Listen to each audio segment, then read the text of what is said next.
on the next episode of World in America. Join us as we make the acquaintance of another memorable group of people, the Turkish Americans. We'll sip on the one drink they're passionate about and grab a plateful of their delectable cuisine. We'll revel in the rhythms of Turkish folk dance. Good-humored and vivacious, this group electrifies us with their warmth and the spirit with which they embrace the United States as their second home. Coming up on the next World in America.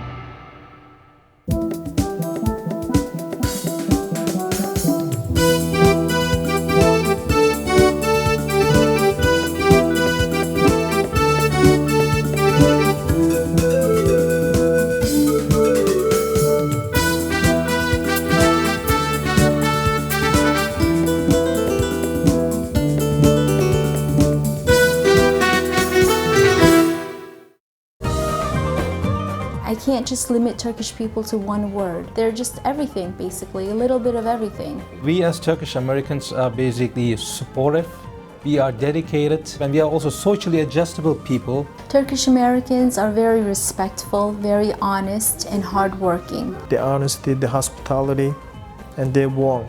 Both Turkish and both American, if you look at both terms, there is an ethnic meaning in both of them. Both have a common history, both fought an independence war, and I believe that both nations work for the common good of mankind.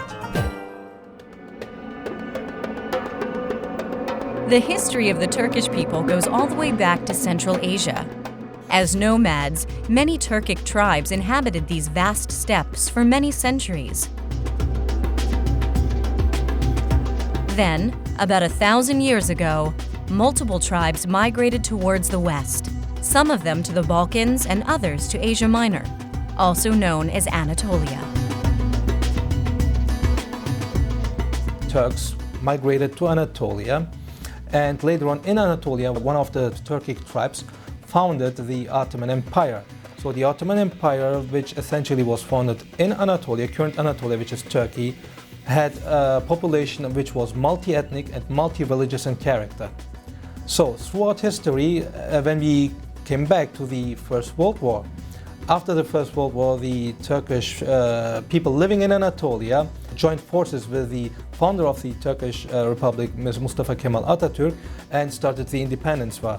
It is those people in Anatolia who founded the Turkish Republic, currently Turkey, which is also called current Turkey. Small pockets of immigrants made their way to the United States shortly after, but no major waves of immigration took place until the 80s.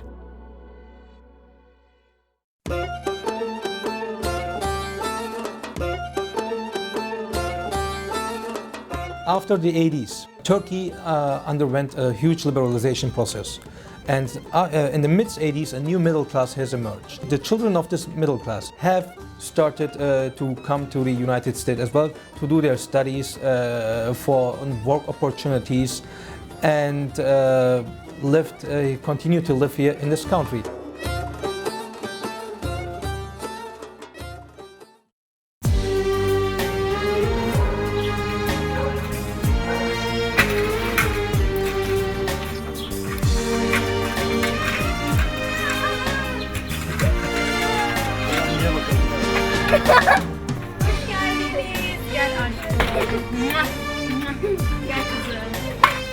Challenged with the fun, albeit demanding task of raising 3 young children, the Bayderes are one hardworking Turkish-American family.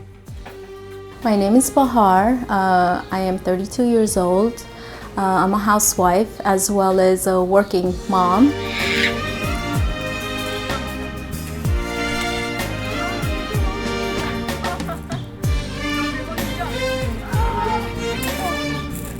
I came to United States at the age of 8, which is many, many years ago. We came with my mom and my dad, and later on my brother and sister were born here. My father came here to better himself. My name is Hakan Baydere. I've been in this country about 9 years.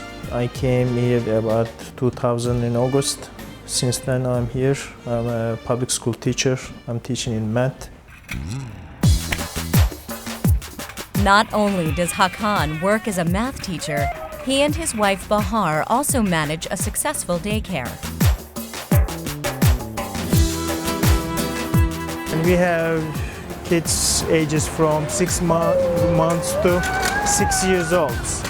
In a year, we got about 20-25 students so far.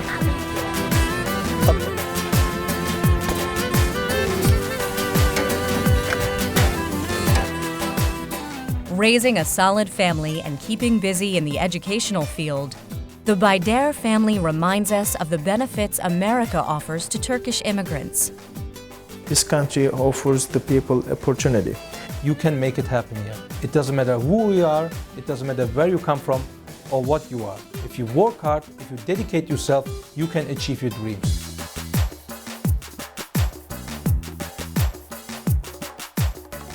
Being the land of the free, the United States enables all immigrants to maintain their own traditions. Turks opt to the U.S. as their new home while also simultaneously maintaining their ancient values with significant ease. Turkish people, they're very well-mannered. When you go to someone's house, you don't open their cabinets or refrigerator or anything. You just go and sit down and just stay put.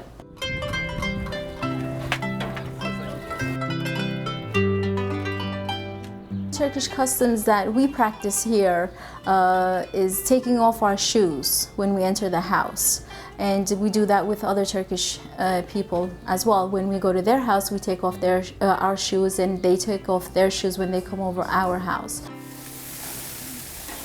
Turkish hospitality, one of the signature of Turkish people. When a guest comes, you greet them at the door, and when they leave, you greet them out. And I try to instill that in my son and my daughter, and I try to instill in them the values that were taught to me by my parents.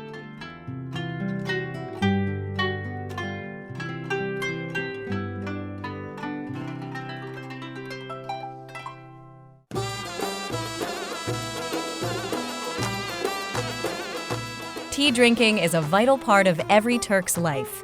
They prepare and drink tea religiously. We basically drink tea all the time, breakfast, afternoon, after dinner, in the evening. Usually the tea that we have a separate kettle for it, and we usually let it simmer, as well as we have boiling water under it. So it's 2 kettles instead of just one. This is a porcelain. If you make it in porcelain, it tastes better. After we add the hot water, we're pouring in slowly.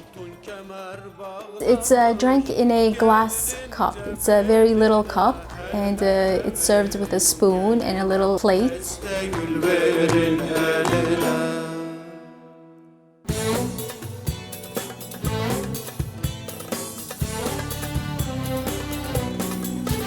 The same care that is afforded to the preparation of tea also goes into the decoration of a Turkish home.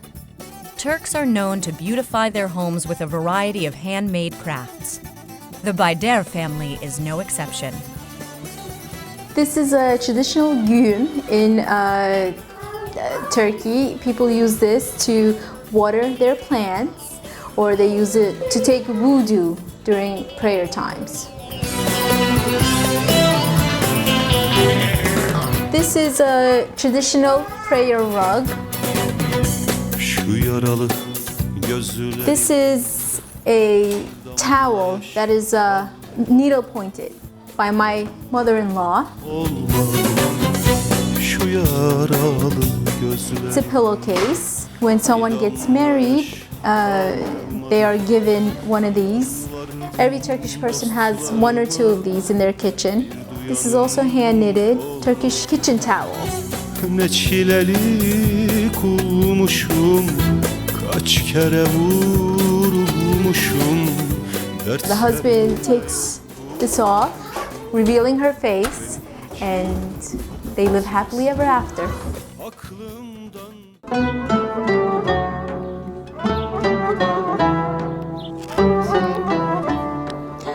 a confident and a productive migrant group is never an easy task. Turks have their share of these hardships. One of the challenges that we faced when we first came to America was the fact that we didn't speak English. My father spoke some English, just enough to get by. But I only knew how to say yes and no. And on the way here, I learned how to say, may I please have some Pepsi?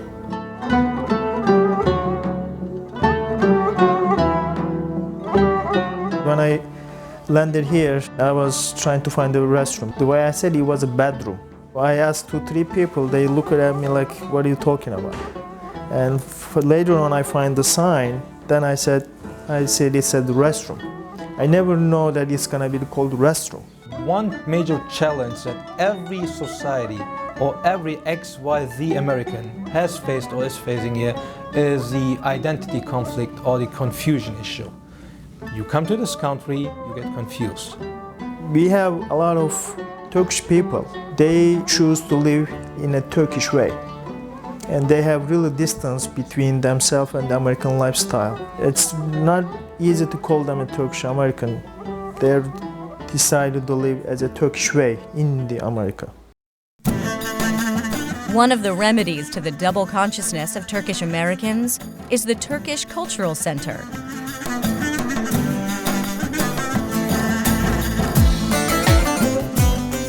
The center works towards promoting Turkish culture and getting the Turkish American community more involved in mainstream society.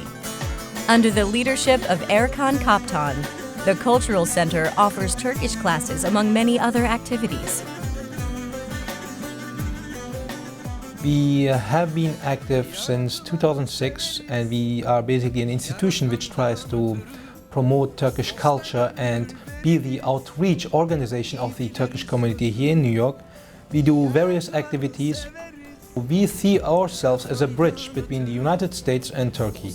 Therefore, we engage in various activities. We started to organize our dinners. And within the concept of the annual friendship dinner, we invited our Prime Minister, our President, as well as various important figures of the New York legislative system. So we had Senator Clinton, Bill Clinton. We tried to build this bridge between countries, and we also try to make communities get more socially adjusted to this country.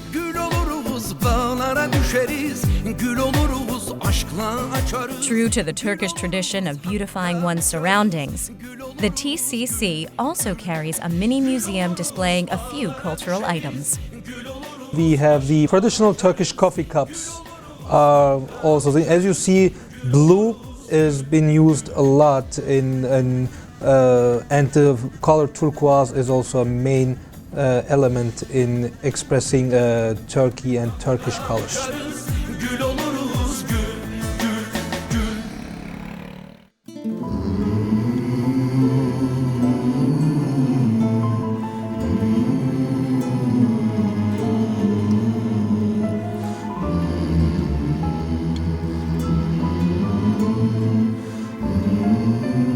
Any mention of Turkish Americans would be incomplete without a mention of their delectable cuisine. The Anatolian Cultures and Food Festival, organized in Los Angeles, offered a great chance to take a first look at making a few Turkish dishes. This competent chef displays his skills on the sigara bori, dolma, and kebabs. Sigara bori is a mouth-watering cheese-filled appetizer. Unlike other cheese roll makers, I'm using mozzarella cheese and feta cheese together. We are gonna use this ready-made dough that we are gonna go each one. You have to take this dough and curve the sides first. Do you see this? Curve the sides first. And then we are gonna take it and very tight. You want it to be skinny. And the rule is skinny and long. Skinny is better because when we are gonna put them in oil, which I'm gonna try now, that we really want, sorry. Look at this here. Uh-oh. Some of them started to open. Dolma is one of the oldest finger foods in Turkey. Dolma is grape leaves stuffed with a few delicious ingredients. The stuffing usually consists of ground beef, onions, rice, parsley, salt, and pepper. After the ingredients are measured and placed on the grape leaf, they need to be rolled carefully and steamed. Dolma is well known all across the Middle East and the Mediterranean. Turkish dolma's specialty is that it needs to be rolled as skinny as possible. Served with fresh yogurt, dolma can be enjoyed both hot or cold. But beware, if you take one, it will not be the last.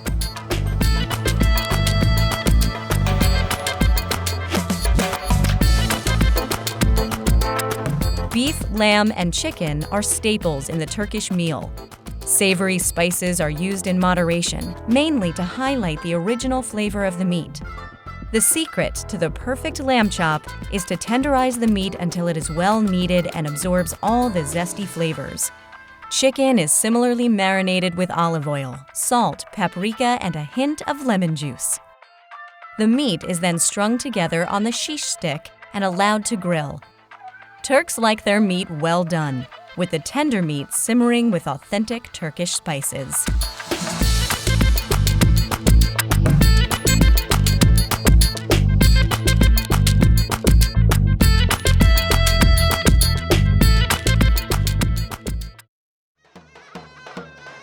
Turks are swift-footed and simply love to dance. The Anatolian Festival also presented a gamut of ethnic Turkish dances. The first one is from the eastern city of Van.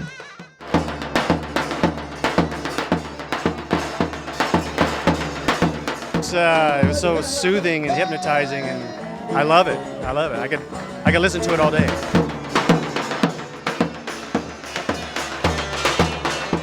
The city of Van takes its name from the biggest lake in the Middle East, and the melodious dance aptly showcases the colorful costumes of the region. Watch out for the Turkish horn, zurna.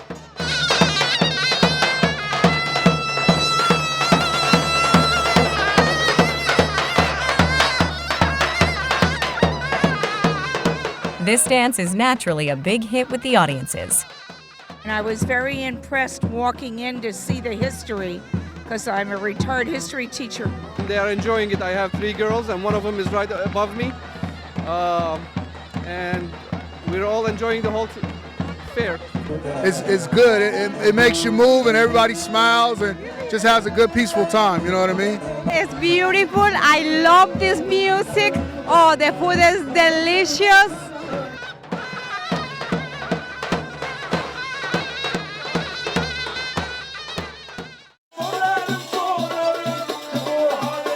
Next is Reyhani. The melodious music and dance is from the southeastern city of Mardin, one of the oldest cities in the world.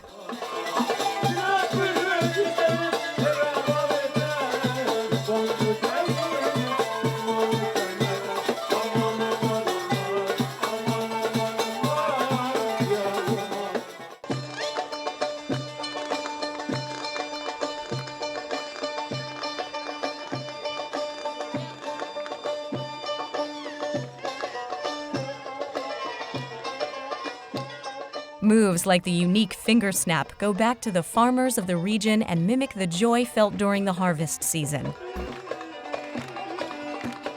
Mardinimize has olan bir milli oyun. Sadece ve sadece Mardin'de oynanan bir Reyhani oyunu vardır. Enstrümantal olarak çalınır ve en fazla en az bir kişiyle oynanan bir oyundur. Ağırlıklı olarak erkekler oynar.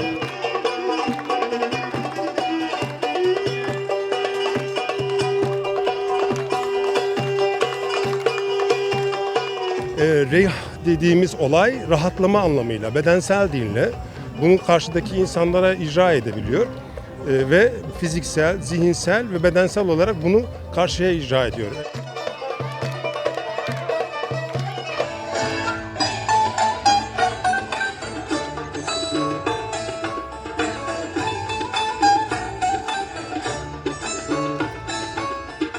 Representing the southwestern region of Turkey, the Anatolian folk dance group displays their skills in the traditional dance steps. You can find hints of nomadic and pastoral lifestyle in these sparkling dance moves.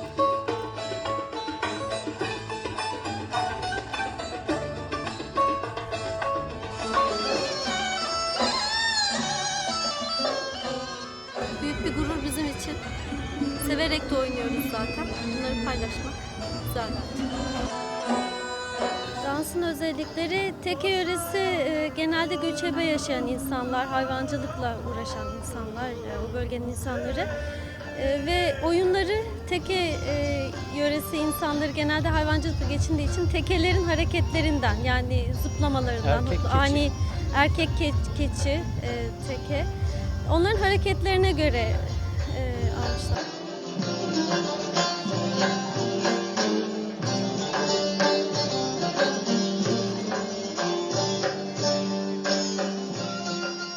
Terk eyledi gerçi beni olma.